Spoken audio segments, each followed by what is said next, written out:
Gathered together from the cosmic reaches of the universe, here in this great hall of justice, are the most powerful forces of good ever assembled. I'm Batman.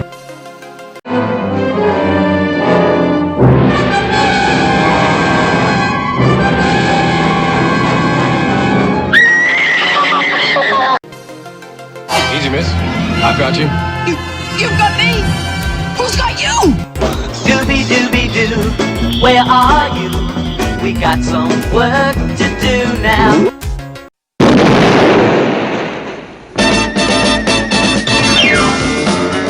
Wonder Woman!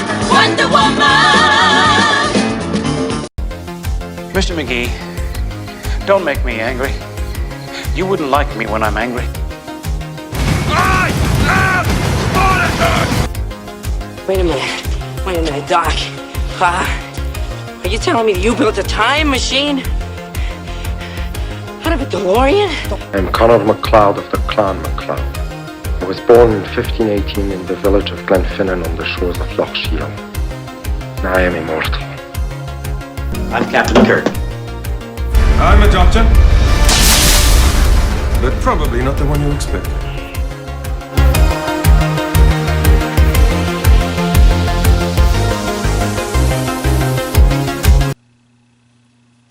Welcome everyone to this very first edition of Geek This Week. I'm your host, Billy Ward. Finally, we're getting the show launched after several technical difficulties and such. You'll have to forgive me, I'm getting over a very bad cold, which is caused, is why my top 10, Geek This Week top 10 has been postponed, because my voice is still just not up to snuff, but I still wanted to get this out and going. So, let's get into it, and let's start with a week in review. Okay, in case you want to know what Geek This Week is all about, we're going to look back at what's going on in sci-fi and fantasy within the week. Now, if you're one of those fans of zombie-type genre like The Walking Dead, or you're into the American Horror Story, we won't be covering those. So if you're into that, the Geek This Week might not be for you. But we're going to get going because, you know, there's a lot going on TV and there's only so much I can watch, so I'm just going to be going over some key good stuff that I do watch. Okay, so let's start Monday night. Gotham. Wow, Gotham really is getting on a really good bang. We have Bridget Pike, Firefly, being hunted by the GCP because of her killing one of the Strike Force members. And while it was accidentally, still they're after her, and we see her transformation into embracing this fire bug type character persona. Also, we see a glimpse of Bruce training with Alfred, and we also see him starting to get acclimated with the introduction of Xavier St. Cloud. You may know her from the comics. Also, we saw some more interaction with Selena Kyle and Bridget Pike. Also, Edward Nygma goes psycho again, and he kills Miss Kringle after he admits to her that he killed her ex-boyfriend. So all that's getting good, and then we see that Butch gets discovered as being a plant, and we find out that he supposedly goes back and tells Penguin that, hey, I have found your mother, let's go. So, all interested, very good episode. Also Monday night, we had the premiere of Supergirl. That's right, the Maiden of Steel makes her television debut. We find out that she was launched from Krypton at around the same time that her cousin Kal-El left as an infant. The 13-year-old Kal-El, however, lands on Earth when Kal-El is an adult, so she instead grows up in the world on her own with not having to protect her cousin. Very good, solid written episode. It was a good debut for the maintenance still. I kind of like the overall plot as she fought an alien supervillain that was from a prison ship that was inside the Phantom Zone that escaped when her ship broke out of the Phantom Zone and brought it to Earth accidentally. Overall, I thought it was a good episode. Also loved the cameo appearances by Dean Cain and Helen Slater playing Karen Kara's adoptive parents. In case you didn't know, Dean Cain, he was famous for playing Clark Kent, Superman in the Lois and Clark, the New Adventures of Superman, and Helen Slater played Supergirl in Supergirl the movie. So it's nice little cameos there, and I like the little references there. So let's move on to Tuesday night and The Flash. Another great episode for The Flash, as we saw Martin Stein succumbing to the fact that he no longer has someone to bond with, so his body is starting to degenerate. Caitlin and Cisco find two possible candidates that may be able to successfully merge with Martin Stein to reform Firestorm. The first candidate, who, while academically is on par with Martin Stein, they're not compatible, much to the dismay of the latter's dismay. Then we meet Jefferson Jackson, who is actually in the comics one half of Firestorm along with Ronnie Raymond. But here he is able to successfully merge with Martin Stein, and they go on to take the former Herbert, who couldn't combine, and they take him down after he temporarily gained superpowers. Also, Iris's mom returns, and Iris meets her mom, and she pretty much tells her mom, "Hey, I don't want anything to do with you." Her mom reveals to Joe that she's dying, and that Joe informs Iris this, and Iris says, "You know what? You are dying. I know that, but you're lying, because you had you were 8 months pregnant after you left, and you had a boy. Is it my father's son? You know, I don't want to know, because I don't want to put my father through that pain. Just stay the hell out of our lives." Interesting. It looks like this is going to be the scenario they're going to use to introduce Wally West. In case you didn't know, Wally West in the comics is Iris West's cousin. Or nephew, excuse me, nephew. I'm sorry. I'm sorry about the throat here. With that, it looks like we're going to get introduced to Wally West. Also, Harrison Wells, Earth 2, formally reveals himself. Earlier in the episode, he's lurking in Star Labs. Then he breaks into Mercury Labs and steals an unknown device from there, which Joe West then becomes aware of a second Harrison Wells. And then finally, the Flash, being attacked by what appears to be King Shark, is saved by Harrison Wells of Earth 2. So it's all going to be very interesting where that's going, and we'll find out more next week. Now, on Agents of S.H.I.E.L.D., we had Jenna reveal her entire time on the alien world, where we discovered she was not alone, and that there had been other expeditions into this monolith transport to this alien world, and that a lone astronaut survivor was there, and together they worked together to survive, and they try to escape and can't, but they finally, bond together, and she actually falls in love with them. And then we see the actual rescue that we saw when Fitz rescued her. In the end, Fitz says, "You know what? We're going to find a way back. We're going to rescue him."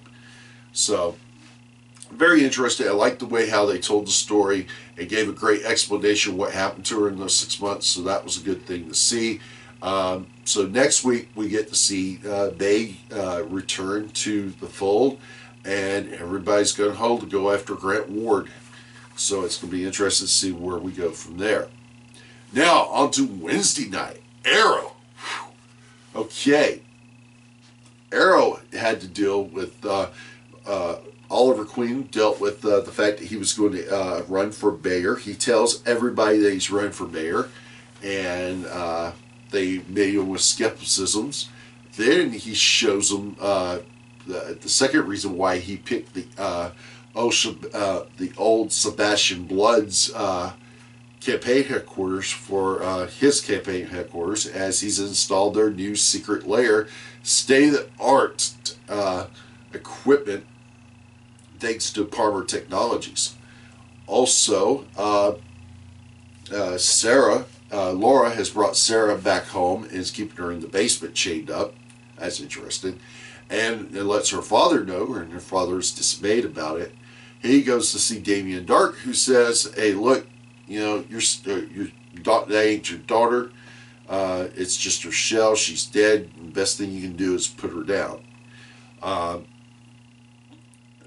Also, the gang is trying to fight a rogue group of anti-vigilante task force members who have decided to go in business for themselves. They're going to get what they can get, money, drugs, weapons, and whatever, and they're going to build town, as the town's, in their opinions, dying.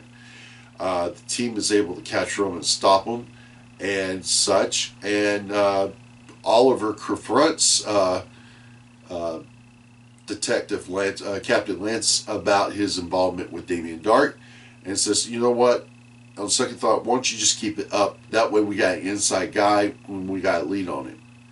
So, Arrow, very good. Can't wait till next week. In case you didn't know, the resurrection of Sarah Lance is leading into, in January, the debut of Legends of Tomorrow, which will have Sarah Lance, the return of Ray Palmer, a.k.a. the Atom, also Captain Cold, Heat Wave, and we will also have the introductions of Hawkman and Hawkgirl. So that's going to be very interesting to see. And that's going to be coming up in January. So let's move to Thursday, and that is Heroes Reborn. All right.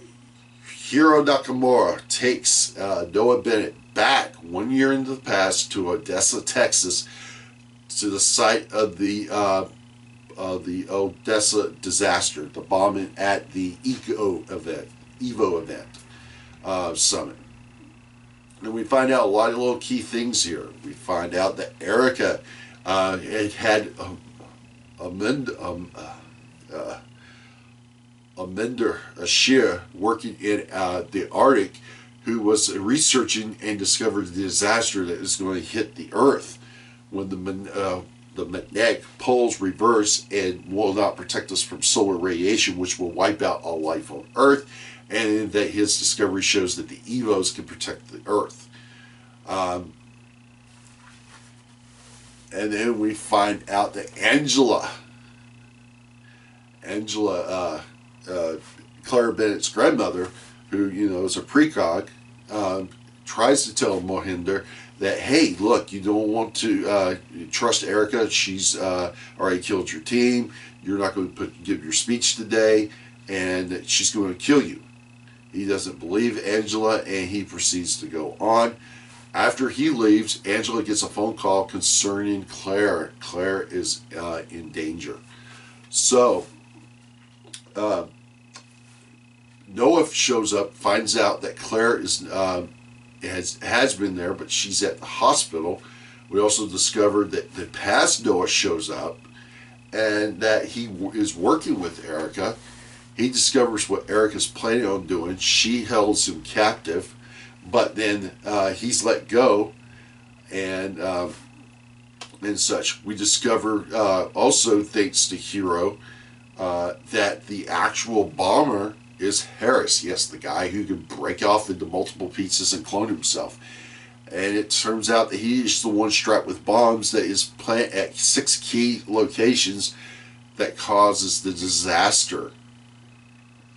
We also discover Phoebe, Quentin's sister, is the one who uses her dark ability to blacken out a total eclipse, causing the Evos to lose their powers and to prevent them from stopping the destruction.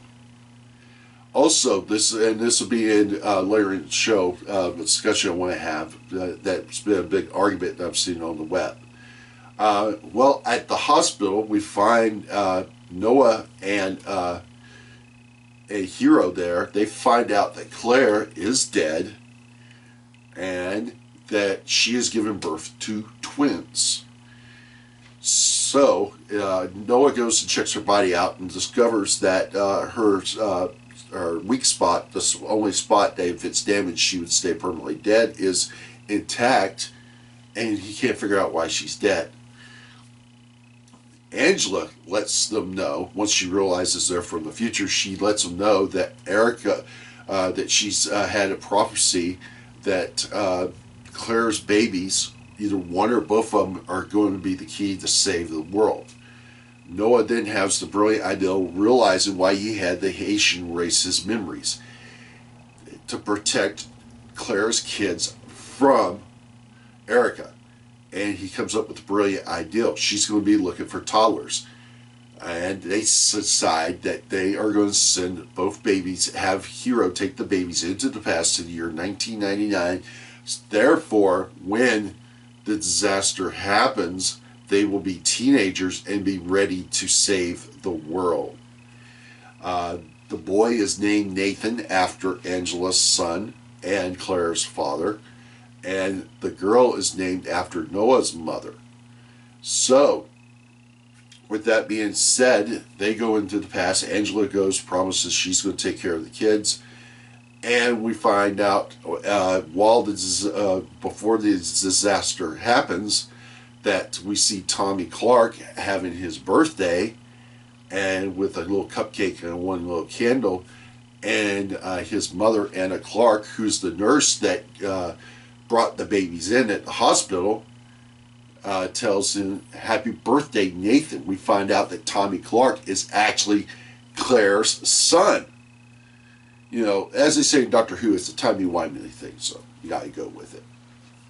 And the episode ends with future Noah going to kill Erica, with past Noah trying to stop him. So that's going to be very interesting to see what happens next week.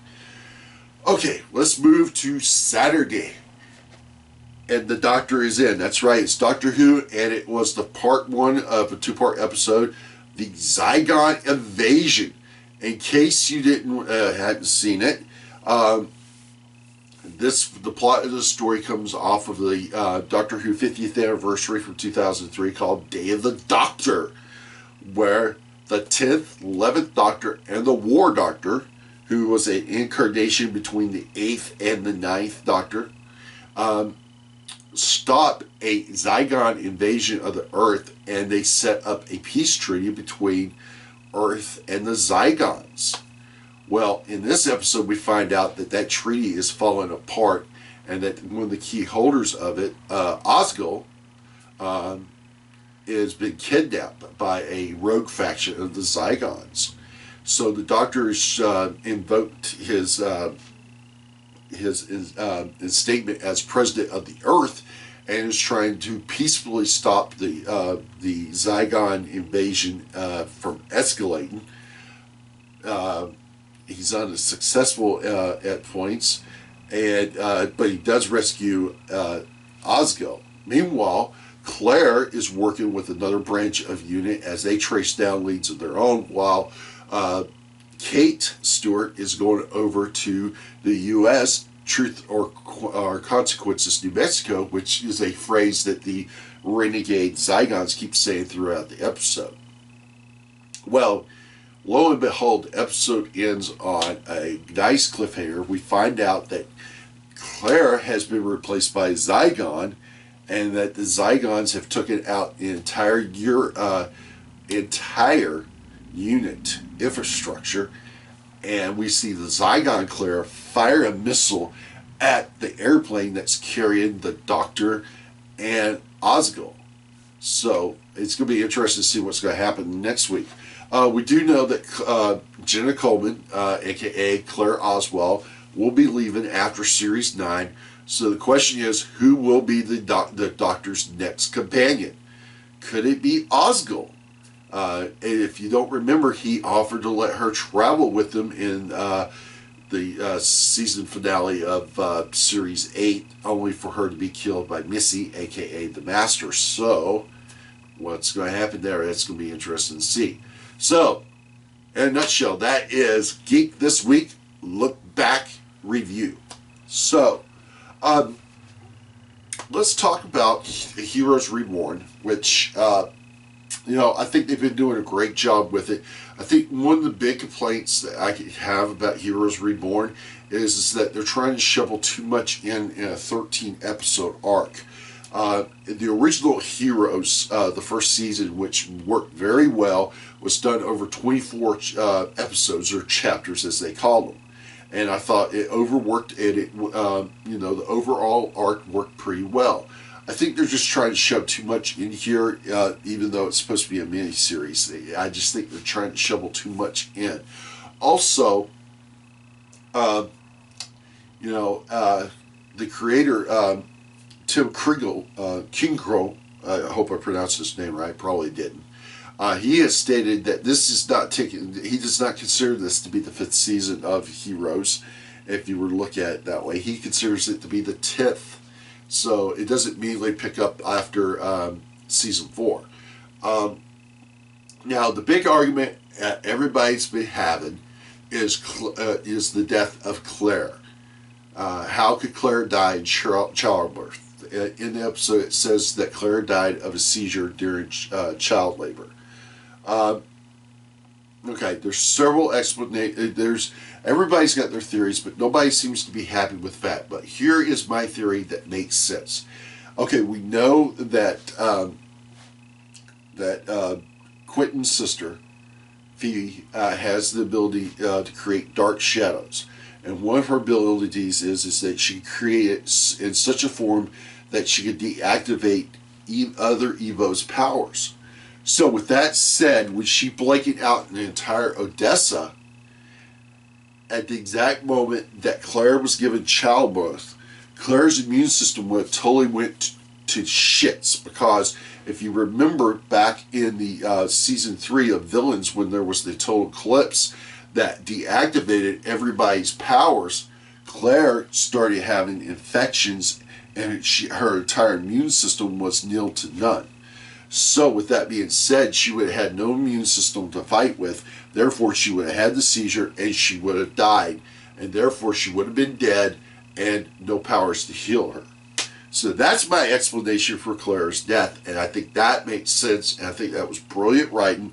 It's explained, but not outright explained. And I like that a lot. Okay? So, it's good. We're going to be getting close to mid-season finales. A lot of good stuff going on. We got Gotham that's really damn good. Looks like Supergirl's going to do very well. I'm happy with all the shows, the way they're going and such. Also, it's been Halloween. I've been enjoying the past couple of days classic Hammer horror films.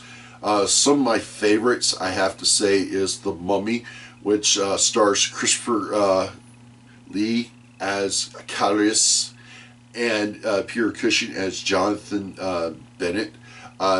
This is loosely based on the Universal Mummy movies, The Mummy's Hand and The Mummy's Tomb, based on those movies. It's a very, very, very good movie. You can get it now on Blu-ray. Also, Dracula Has Risen from the Grave. Of course, Dracula, Prince of Darkness, Taste the Blood of Dracula.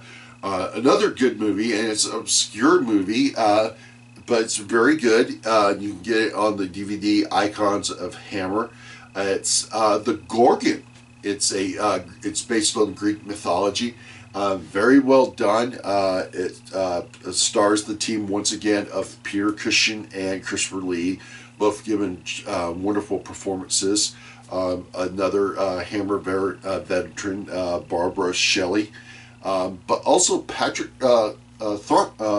Thawthron was in it. And I didn't even know I've seen the movie several times and never realized it was him until today. And I was like, oh, crap, that's awesome. In case you didn't know, Patrick Thawthron played the second Doctor in Doctor Who. So I thought that was pretty interesting. Hope y'all had a great Halloween and enjoy yourself. A lot of good movies coming out pretty soon. We know that, of course, the biggest one will be coming out in December. Star Wars: The Force Awakens. I know everybody cannot wait for that. I'm all for that myself, and I can't wait for it. Also, you got to catch out this great documentary that is on Netflix right now. It's called Back in Time, looking at the movie Back to the Future. Probably one of the greatest 80 films of all time. Probably the best time traveling film ever in the history of movie cinema. Gave us some great cinematic moments.